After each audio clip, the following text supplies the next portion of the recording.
Welcome to my channel. Today's topic is how to delete Zoom account. Let's start, and please subscribe to the channel.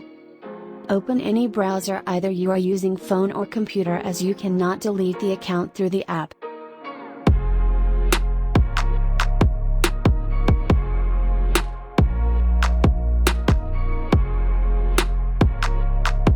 Now log into your account.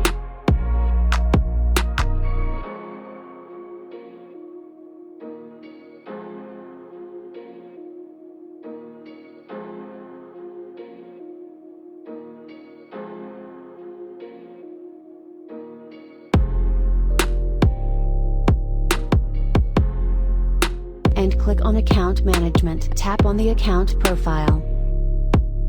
Now click on Terminate my account.